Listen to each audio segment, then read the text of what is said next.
Thank you for joining. We have a great, rather large group today, so I'm just going to kick that over to Danielle right now. Go ahead and take it away. Excellent. Thank you, Kyle. Awesome. Well, thank you, and thank you all for joining today, especially to talk about the very exciting topic of Social Security. I know it may not be your most ideal lunch break, but I am happy you decided to join me because it is very important. And if you think about it, each and every one of us bought Social Security in complete and total ignorance. So I remember when I started my first big girl job out of college, and I looked at my first paycheck, I remember thinking, who is this FICA guy, and why is he taking all of my money? I had no idea where those taxes were going or what it meant. They weren't really handing out anything like buyer's guides or user manuals explaining what Social Security benefits are or even the rules around them. And more importantly, there was no discussion whatsoever of strategies. Like, what are my options and when should I collect my benefits? In fact, other than your Social Security statements, you really don't get much more information. And this is a purchase you've made your entire working life. So that's why I'm here today. The goal is to answer any questions that you may have and help you become more familiar and comfortable with the rules and strategies so that you can make an informed decision when claiming your own benefits. But like I was saying, it is important because people are living a lot longer than you used to, and you may need more retirement income than you think. And I always like to start with this fun fact. Did you know that the average life expectancy for an American male when they first created Social Security was age 58? Now that age is 77. So you can see that people are living a lot longer. And if you take a look at the chart and focus in on a couple who reaches age 65, there is a 50% chance that one individual will live until their early 90s, and a 25% chance that one individual will live until their late 90s. So as you can see, life expectancy is in fact increasing, yet there is still a disconnect with these stats and Social Security benefits. In fact, over 70% of people today are taking benefits early at a permanently reduced amount. So why does anyone take their benefits early in the face of longevity? Well, the main reason is probably because you can. I mean, you've been paying into this your entire life and you want your money as soon as possible. I completely understand that. And I will say sometimes taking your benefit as early as possible at age 62 is the right strategy for you. But sometimes it's not. So again, it's just important to know your options in order to make the right decision, especially because, like I mentioned, people are living much longer and you could be leaving a lot of money on the table. I'm talking hundreds of thousands of dollars. All right, so before we dive into the strategies, let's go over how Social Security works and some of the rules. Now, this may look familiar because this is a sample of a work history pulled directly from a Social Security statement. And if you've seen this before, then great news. You are eligible to receive Social Security benefits. Because yes, you actually do have to be eligible. So you may be wondering, well, how do you qualify? Well, most workers, they pay into the program through each paycheck, and you will qualify for benefits at retirement as long as you've earned 40 credits. Now, the maximum you could earn per year is 4 credits. So it usually takes about 10 years of working to be eligible for Social Security benefits on your own record. And just so you have an idea, to earn one work credit, you have to have earned at least $1,360 for 2019. So the maximum you could earn per year is 4 credits. So that would be earnings of $5,440. So if you earn at least that amount, you get the maximum 4 credits per year. And then once you have at least 40 credits, you are eligible for Social Security benefits. Now, one of the many rules of Social Security is the way that they determine how much your benefit will be. And what they'll do is they'll look at your work history. They'll pull the best 35 years of earnings. They'll average them out, and they'll calculate your benefit. Now, many people think that they look at your past 10 or 15 years, when in fact they will use 35 years no matter what. So that means even if you've only worked for 20 years, they still use 35 years to calculate your benefit. So if we were to assume that's the case, you've only worked for 20 years, well, Social Security would just fill in those extra 15 years with zeros, which would just essentially lessen your average and lessen your benefit amount. Now, I encourage you to get a hold of your Social Security statement and look at the earnings listed on your work history and make sure that they are correct. You should be doing this at least every year just to make sure that the earnings reported are accurate. Because if they're not, then unfortunately your benefit amount would not be either. And Social Security has admitted to making a mistake 7 to 8% of the time. So you do not want to be one of those people. It is just important to double check and make sure your earnings are correct, because you do have an opportunity to fix a year of earnings that are wrong. And here's the catch, because you only have 3 years, 3 months, and 15 days to fix it. I'm not sure who came up with that rule, but that's Social Security for you. They make things very complicated. But just know you do have an opportunity to fix it. And if a year of earnings is incorrect on your earnings record, you would just call Social Security, and you would have to prove your earnings through your W-2 form, and they will be happy to fix the earnings there for you. Now, if you look to the right, you'll see the other piece of information that your statements would provide, and that's an estimate of your monthly benefit amounts. So this will be on page 2, but just keep in mind that they are strictly just estimates, because to calculate these benefit amounts, they're actually assuming that you are working up until that age at whatever you are earning now. So for example, at age 62, they're assuming you're working up until that age at your current income level. And same goes for that full retirement age estimate and that age 70 estimate. So what does that mean? Well, if you stop working prior to those ages, your benefit amount listed there could potentially change. So again, when you're looking at your own statement, just remember they are strictly just estimates. And I do suggest, if you know that you are retiring early, to reach out to Kyle, and we can actually run an estimate based on that information and not necessarily what's on your statement. Now, in order for him to do further analysis and help you pick the best strategy, which is the most important part here, everyone wants to know, what strategy should I go with? Well, he's going to need your benefit amount at full retirement age. So you may be thinking, this is great, but how do I find out what I'm eligible to receive? I'm sure many of you haven't seen a copy of your statement in years. And you are right, because of budgeting reasons, they actually stopped mailing them out on a yearly basis. But you can actually get a more recent copy of your statement by visiting www.ssa.gov. So that's the quickest way to get a copy of your statement. And I know this is somewhat of a long presentation, so in order to remember that website, just think of SSA backwards and think of the government, and I'm sure you'll remember that website. But once you create an account, you will be allowed to print out an electronic copy of your statement. All the information that you and Kyle will need will be on there, and you could just forward that right on over, and we'd be happy to assist with an analysis as well. Now, as we all know, you have the option to start collecting as early as age 62 and up until age 70. However, if you collect prior to your full retirement age, you will receive a reduced benefit.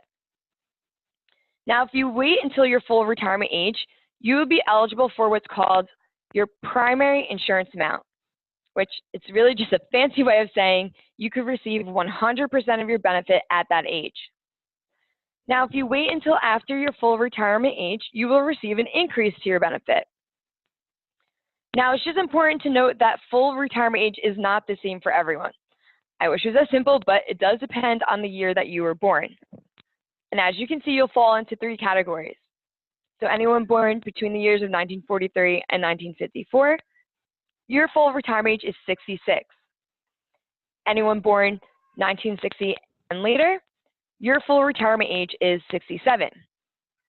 So you may be wondering, well, what about me? I'm born between the years of 1954 and 1960. Well, it gets a little more complicated, obviously, Social Security. So for every year after 1954, you add 2 months to 66.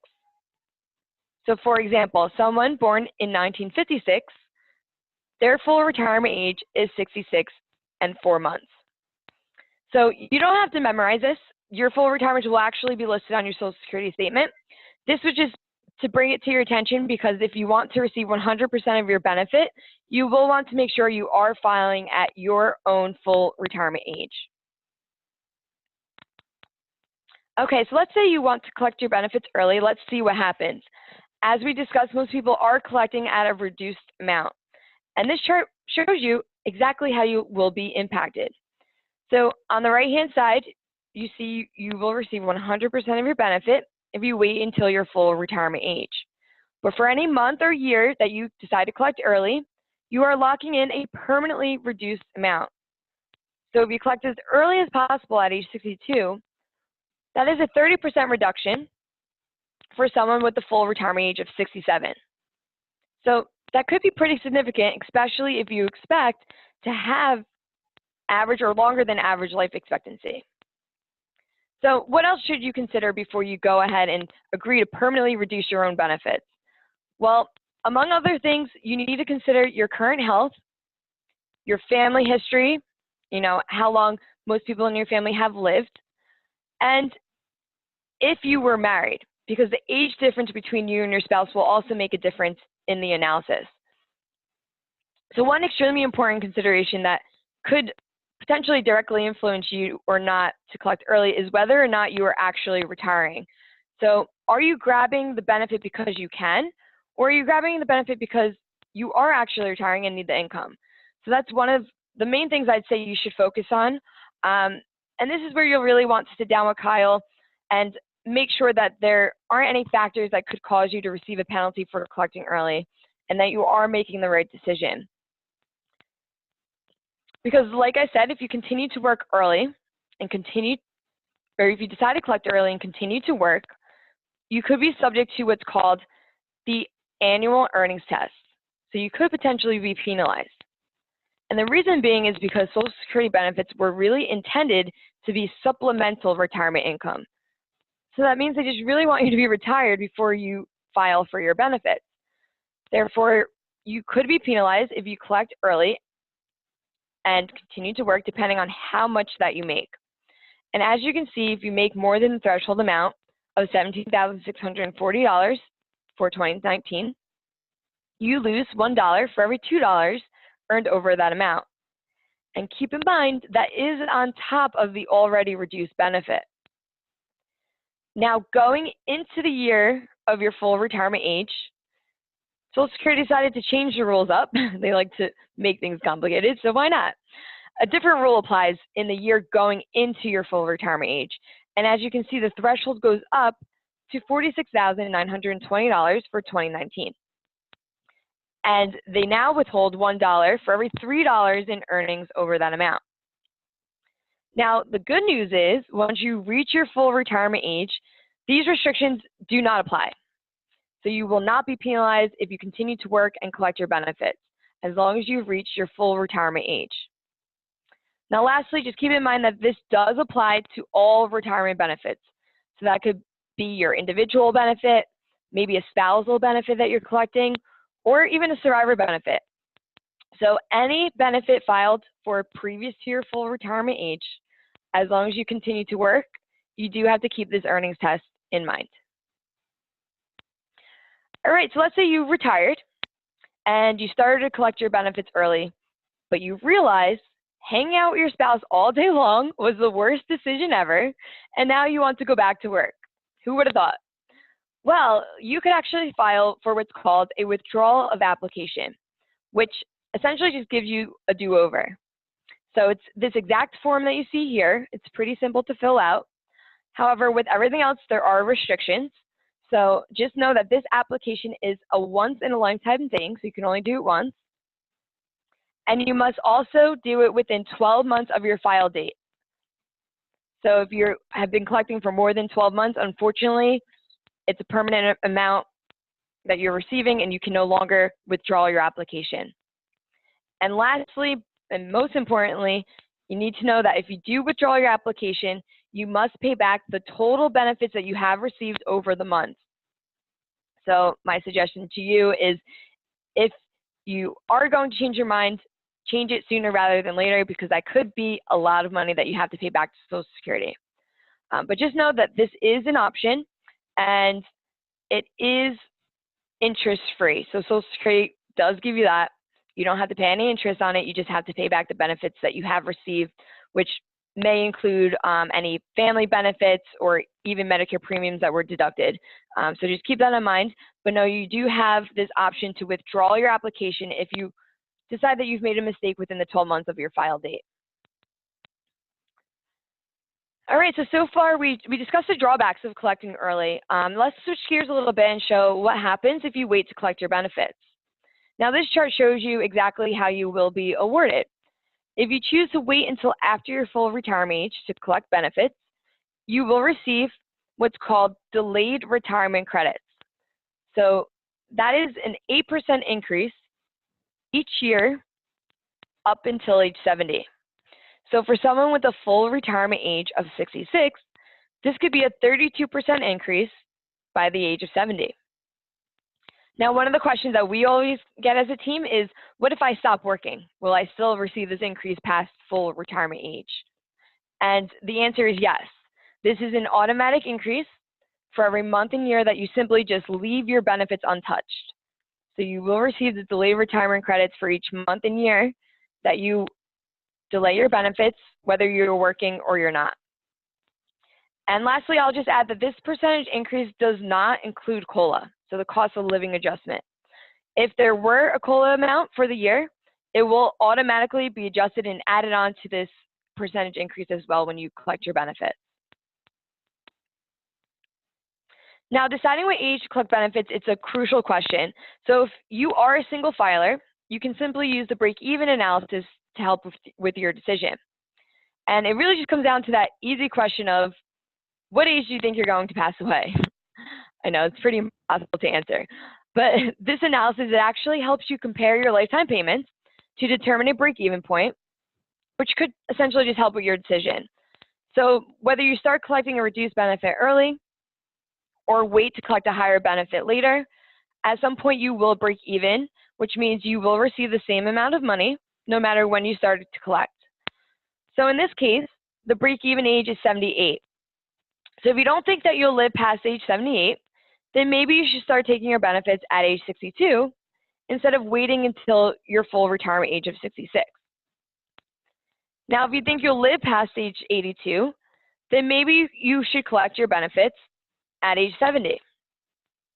Now, again, I know it's impossible to determine exactly how long you will live, but if you take into consideration your own health and your family record, taking a look at your break-even age can really, really help you when making your decision.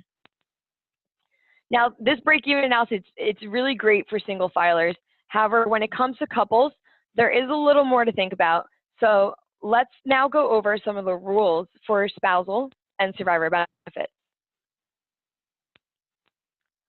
So here we have Jordan and Alex, happily married, no problems whatsoever, which is why this is a hypothetical example. Jordan, he worked his entire life. His primary insurance amount is $2,200. Alex, on the other hand, did not work and is not eligible for benefits on her own record. However, just by being married to Jordan, Alex is eligible for a spousal benefit. See, there are some benefits to being married. So a spousal benefit is actually 50% of his primary insurance amount. So that means Alex will receive $1,100. So as long as Jordan files, he receives a check for $2,200 every month, and Alex can receive a check for $1,100 a month.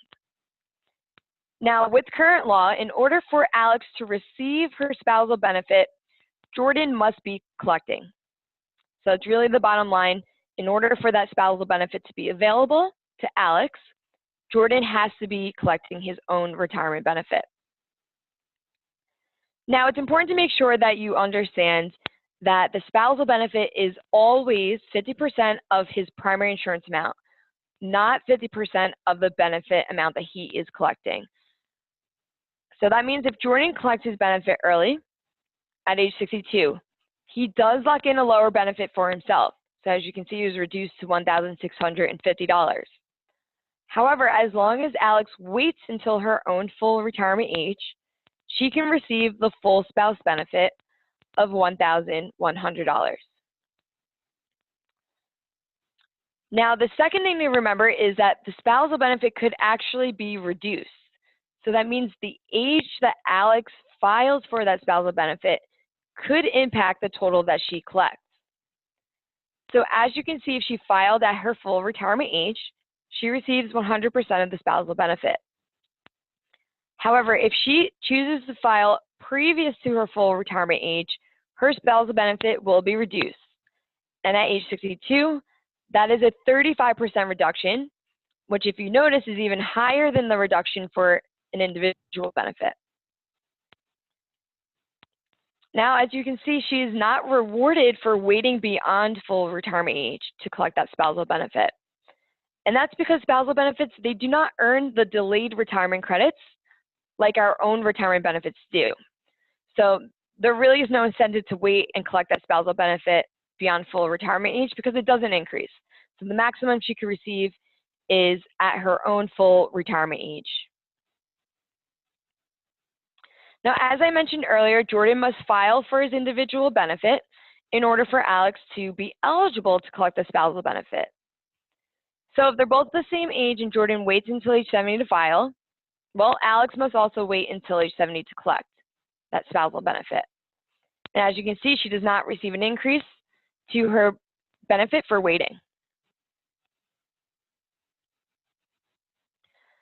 All right, so I'm going to go over the slides somewhat quickly, only because this strategy was eliminated due to the budget deal that was signed in November of 2015. And it's called the File and Suspend Strategy, so I'm sure many of you have heard of it. But basically, historically, you were able to file and suspend your benefit to earn delayed retirement credits, which would allow your spouse and or child to collect benefits off of your record. So up until now, I told you guys, the only way that you can collect a spousal benefit is if your spouse is collecting. Although that is true, if you were at least full retirement age and you have already filed and suspended your benefit previous April 30th of 2016, then you are grandfathered into the old rules of the strategy. So as you can see here, Jordan, he filed and suspended his benefit. Alex was collecting the spousal off of his record while he wasn't collecting his own. So if you did already file and suspend, you are grandfathered into the old rules. But again, for anyone going forward, you have to be collecting your individual benefit for your spouse to collect off of your record. So suspending your benefit, it's actually still available. There's just new consequences to it. And I will say this is a cool strategy that many people are not aware of. And it's something you'll take home with you after this presentation. And the reason being is that many people don't know that you can still choose to voluntarily suspend your benefit if you were beginning to collect your benefit, if you were already collecting your individual benefit. So as you can see here, Jordan, he filed at 62. He was receiving a reduced amount of $1,650. Once he reached his full retirement age, he had the option to voluntarily suspend his benefits. So in other words, he would call Social Security and stop his payments, and he would receive an increase or those delayed retirement credits to what he was already collecting. So as you can see, he filed and suspended from full retirement age up until age 70, and that was a 32% increase to that $1,650 that he was collecting. So you actually have the option to suspend your benefit on and off as much as you would like to from full retirement age up until age 70. So you do have to be at least full retirement age and not yet age 70. But you do have that option. You just have to keep in mind that if anyone is collecting benefits off of your record, their benefit will also be turned off. So as you can see here, Alex, she was collecting the spousal benefit off of Jordan's record. And as soon as he suspended his benefit, her spousal benefit was also turned off until, of course, he began collecting again at age 70. All right, so you may be wondering, well, what happens when you are eligible for spousal benefits and benefits on your own record? Well, the easiest way to determine the amount that you will receive is to look at the higher of the two benefits, because you will receive the highest one. So unfortunately, which many people think, you don't get to add the two together. I promise you Social Security is not that considerate, but the two are netted against one another. So let's look at an example here so that we can make that more clear for you. So here we have Alex. She's eligible for $600 on her own record. If she files for that benefit early, it's reduced to $450 at age 62. If she waited until age 70, her own benefit would have increased to $792. Now, if we add spousal benefits to the mix, the maximum that she could receive is $1,100. So again, that's 50% of Jordan's primary insurance amount. If she filed at full retirement age, that means she could receive an additional $500 on top of her own benefit at age 66. So in total, she receives $1,100 at her full retirement age. Now, if she filed early, you'll notice that that spousal benefit, that additional $500, was age reduced by 30% to $350. So that means in total, at age 62, she receives $800. Now, if she waits until age 70, that additional spouse benefit would be maxed out to $308 because, like we mentioned, the maximum she could receive as a spouse is $1,100. So the key points here is to know that if you're eligible for a benefit on your own record and as a spouse, the two are netted against one another and it works in two pieces. So this is kind of the behind the scenes math.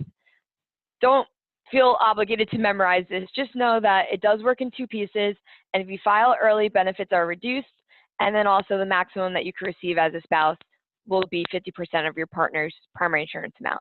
So that's really the key information here.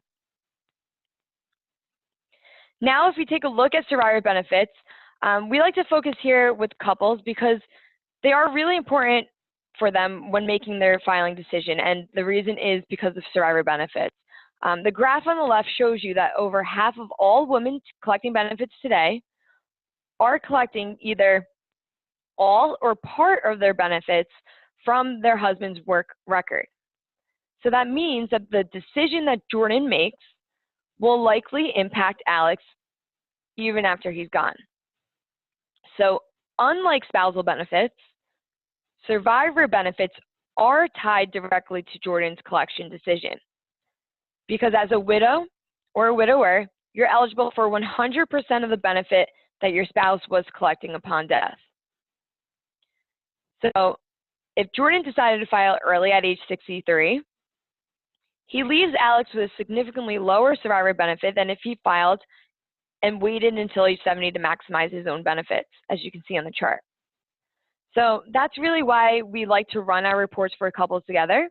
Because although many of us just want to think about ourselves when collecting benefits, or maybe that new boat that you want to buy upon retirement, it is important to keep in mind that choosing to collect your benefits early could leave your spouse and or family with a lot less benefits for the rest of their life.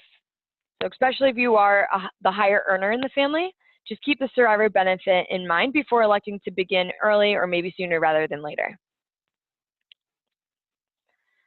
All right, so now that we went over some of the rules, let's discuss some collection strategies. So Jordan and Alex in this scenario, they are the same age. Jordan, he is the higher earner, but he doesn't have longevity on his side. So in this case, if they both collected at age 52, both of their benefits would be age reduced. Jordan would receive a check for $1,650, and then Alex would receive the spousal benefit at a reduced rate.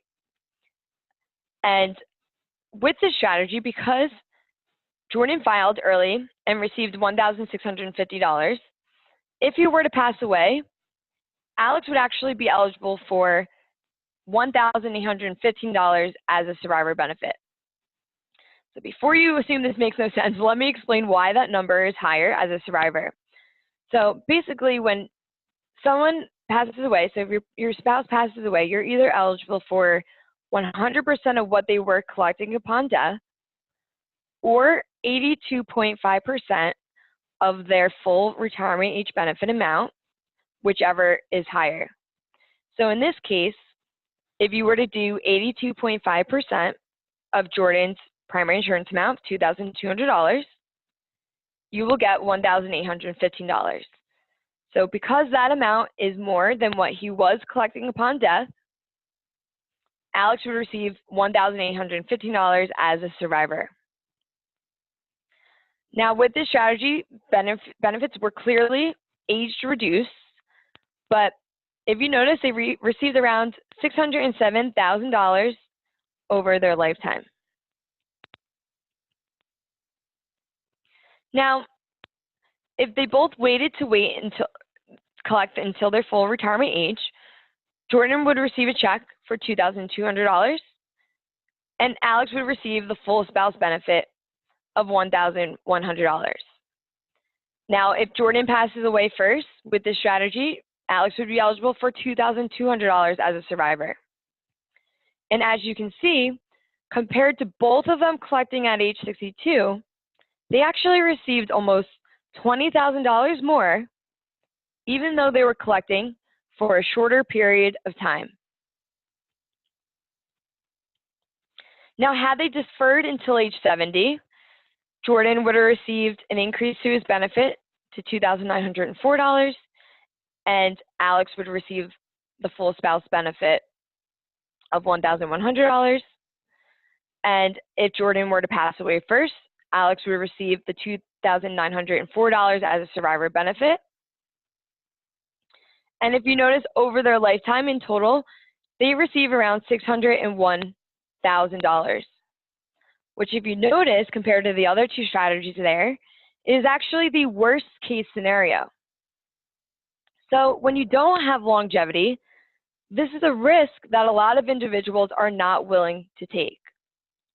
And that is why we really do suggest considering strategies that provide the greatest amount of benefits and flexibility regardless of the duration of retirement, and really have that conversation around longevity, because it does make a difference in the age that you should file. Now, what if you took the same couple who have a large difference in benefits and combined different collection ages?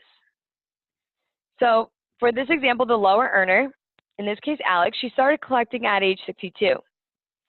But Jordan, the higher earner, he waited until age 70.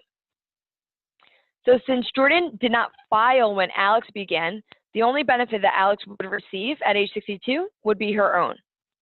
So that means Alex would receive a reduced amount of $450 at age 62. And then at age 70, once Jordan begins collecting his individual benefit, Alex could then receive an additional spouse benefit of $500. So again, this would result in Alex receiving $450 from 62 up until age 70, and then $950 a month after that.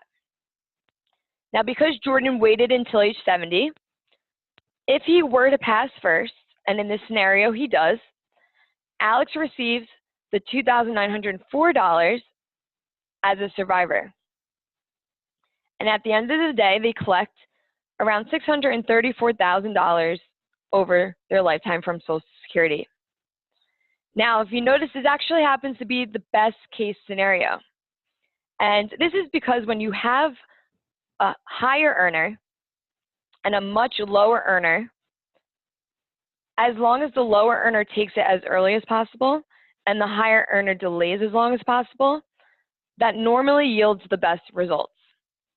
So just keep that in mind if you do find yourself in a very similar scenario. Now, if you notice, we add longevity to the equation. So Jordan, he lives until age 85. and Alex lives until age 92. Now, this strategy approach, it still provides the greatest amount of benefits over their lifetime. As you can see, it's over $1 million. But will this always be the case? The answer is no. Unfortunately, it just all depends on the numbers and also the age difference between you and your spouse. But typically, the higher that the lower earners' numbers are, so say Alex's benefits were $2,000 instead of $600 on her own record, if you have longevity present, it is usually more advantageous for both of you to defer up until age 70. However, like I said, when you have a lower earner and a much higher earner, it usually yields the most results when you have the lower earner file as early as possible and the higher earner delay as long as possible. Okay, so this is the other strategy that applies when the lower earner's primary insurance amount is larger than the spousal benefit. And it was the other strategy that was impacted by the recent legislative changes. Well, I guess not so recent anymore, but it does apply to anyone who is born on or prior to January 1st of 1954. So it's called the restricted application strategy. And what it allows someone to do is collect spousal-only benefits at their full retirement age up until, and defer their own up until age 70. So again, if you are born on January 1st, 1954 or earlier, you are eligible for the restricted application strategy. So as you can see here, we have Jordan and Alex. Jordan is born in 1953, so he's technically eligible for this strategy. Now, in order for him to use that strategy and collect the spousal benefits off of Alex's record, Alex must begin collecting her benefit. So as long as she files, and in this example, she's filing at as early as age 62, he can receive the full spouse benefit of $900. So he can collect that benefit from 66 up until age 70 and defer his own individual benefit up until that age. So he would then refile at age 70 for around $2,508 on his own record. So again, if you were born on or before January 1st of 1954, you are eligible for this restricted application strategy. And if you do employ this particular strategy, you are now yielding over $1.2 million over your lifetime. All right, so let's move on to survivor benefits, because this is another strategy where you could potentially switch between benefits. Because as a widow, if you are eligible for benefits on your own record and as a survivor, you are allowed to collect one and switch to the other at a later date. So in this case, we have Chris. Chris is eligible to receive $2,200 on her own record and $2,500 as a survivor. Now, she might just compare both of those benefits and collect the highest one. That is completely fine, especially if the income is needed. You can file for the higher of the two benefits. However, the best way to maximize her benefits over her lifetime would be to start collecting one and switch to the other. So in this scenario, you see that she files early for the survivor benefit. So you can file as early as age 60 as a survivor, which if you notice, it's different for your own retirement. So you could file for your own retirement as early as age 62, but as a survivor, you can file as early as age 60. And in this strategy, she did, and her survivor benefits were age reduced to $1,788. While she was collecting the survivor benefit, she allowed her individual benefit to earn those delayed retirement credits that we spoke about. So then at age 70, she would refile for her individual benefit to receive around $2,904. Now, if you look at the strategy, because she switched from one to the other, she is now boosting her lifetime income by around $200,000. So when you compare it to her filing just for her survivor benefit, she is boosting her lifetime income by around $200,000. That's a significant amount. So just know, as a widow or a widower, you do have the option to collect one benefit and switch to the other one. Neither will be affected by doing so. So it does not reduce one by collecting one early. And you could actually do the reverse of this as well. So if the numbers make sense to do so, you can file for your own retirement benefit as early as age 62, and then switch to the survivor benefit at your full retirement age. So just know you do have the option to do both, but this is not something that you guys need to figure out on your own. So if you do unfortunately find yourself in this situation, reach out to Kyle. We'd be more than happy to utilize our tool and help you figure out which benefit that you should take first in order to optimize your benefits over your lifetime. All right, so in addition to you and your retirement age spouse and the survivor benefits, if you do have a minor child, you can actually collect benefits as well. So as long as your child is under age 18 or 19 if still in high school, or at any age if they were disabled before age 22, they can collect benefits off of your record as long as you are collecting. And the amount that's payable to them is the same as a spouse benefit. So they're eligible for 50% of your primary insurance amount. So if you have minor children in the picture, remember there could be a benefit payable to them as well.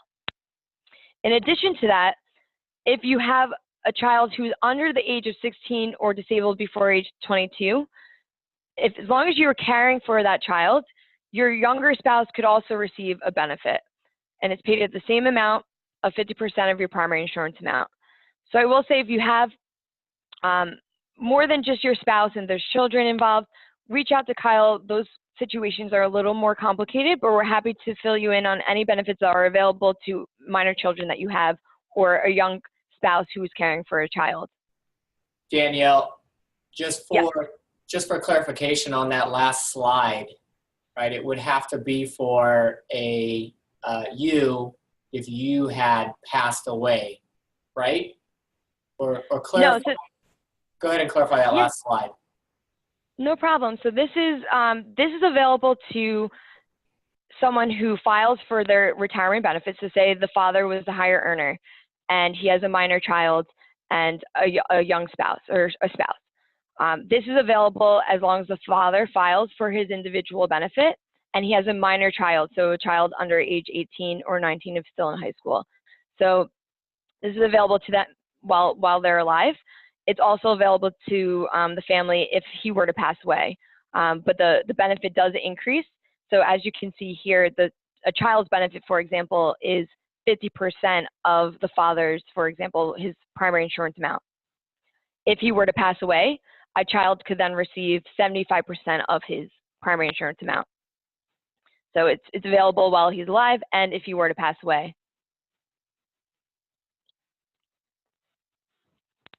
Okay, so if that's clear, let's move on to divorce benefits. This actually happens to be everyone's favorite part of the presentation, and that's mainly because everyone knows somebody who has been divorced if you have not been divorced yourself. So I will say if you know someone who was divorced, let them know that they're actually eligible for the same exact benefits as if they were married. As long as they meet these qualifications, they can collect the same exact benefit as a spouse. So of course you have to be at least married for at least 10 years. You have to also be currently unmarried, and both you and your ex-spouse have to be at least age 62. So if you meet all of these qualifications, you would be eligible to receive 50% of their primary insurance amount. So again, that's the spousal benefit, as well as 100% of what they were collecting upon death. Now, keep in mind, if you remarry, you do lose the rights to collect off of their record while they're living. However, if you remarry at age 60 or after, you may still be eligible to collect survivor benefits off of your ex-spouse. So again, at age 60 or after, if you remarry, you still could collect survivor benefits off of your ex-spouse. But if you remarry in general, you do lose the rights to collect off of their record while they are alive. So what we see a lot is most people are somewhat concerned about breaking the news to their ex-spouse and collecting benefits off of their record. It could definitely be a touchy subject depending on whether you left on good or bad terms. But the great part about divorce benefits is that they don't have to know at all. In fact, they won't even be notified that you are collecting off of their record unless you decide to write them a little letter and rub it in their face that you're collecting benefits off of their record. But they will not be notified at all. But all you would have to do is go to Social Security, show them your marriage certificate and your divorce decree, and Social Security will give you an estimate of what you're eligible to receive. Now, one of the other questions we get is, what if my ex-spouse remarried more than once and they're all collecting benefits, or will that affect me at all? So just to put this into real life context for you, I'm sure you remember Johnny Carson. He was actually married 4 times. And 3 out of 4 of those spouses were collecting a spousal benefit off of his record. So they were all receiving the same amount of money, so 50% of his full retirement age benefit. All 3 of them were collecting the same amount at the same exact time. So you can kind of see where Social Security went wrong, but just know that whatever they're doing now will not affect you. You are still eligible as an ex-spouse for that spousal benefit as long as you meet these qualifications. All right, so let's quickly move on to taxes, because we do just want to let you know that unfortunately your Social Security is taxed on the way in and could be taxed on the way out. And the way it works, it's based on your provisional income, which is half your Social Security benefits plus your modified adjusted gross income. And they apply it to this particular chart that I'm about to show you. So if your provisional income is below $25,000 if you're single, or $32,000 if you're married, your benefits are tax-free. Now, if it's above these amounts, but below $34,000 if you're single, or $44,000 if you are married, your benefits could be taxable anywhere between 0 and 50%. Now, if it's above $34,000 if you're single, or above $44,000 if you're married, your benefits could be taxable anywhere between 7 and 85%. Now, if any of your benefits are taxable, you would add that amount onto your taxable income for the year, and you are taxed at your appropriate marginal income tax rate. So again, it's not that 85% of your benefits are taxed. It's up to 85% of your benefits could be taxed at your marginal income tax rate. So of course, the range here is very wide. For any questions on taxes, it's really best to contact a CPA or a tax professional. They will be able to go over your particular situation and see exactly how your benefits will be taxed. Okay, so we've actually reached the end of the presentation. I know that was a lot to digest, but I hope you now see that claiming your Social Security benefits, it's a really big decision, because whatever you decide will be what you receive for the rest of your life. And like I mentioned, if you start taking benefits early, your benefits permanently reduce. If you work at the same time, benefits could be withheld. And then on top of that, your benefits could be taxed. So you kind of catch my drift here. The benefit that you were expecting to receive on your statement could definitely be a lot less than you anticipated. So there's definitely a lot of factors that you need to consider. We really do encourage you to reach out to Kyle if any questions come up. But hopefully this helps you understand the rules a little better and helps you recognize the options that are available. But it's more important to just come up with a plan on when it's best to claim your own benefits and to look at your own particular situation. And we're more than happy to run an analysis for you or answer any additional questions that you may have. But we just really want you to make sure that you make a logical decision when claiming your benefits so that you could get yourselves through retirement comfortably.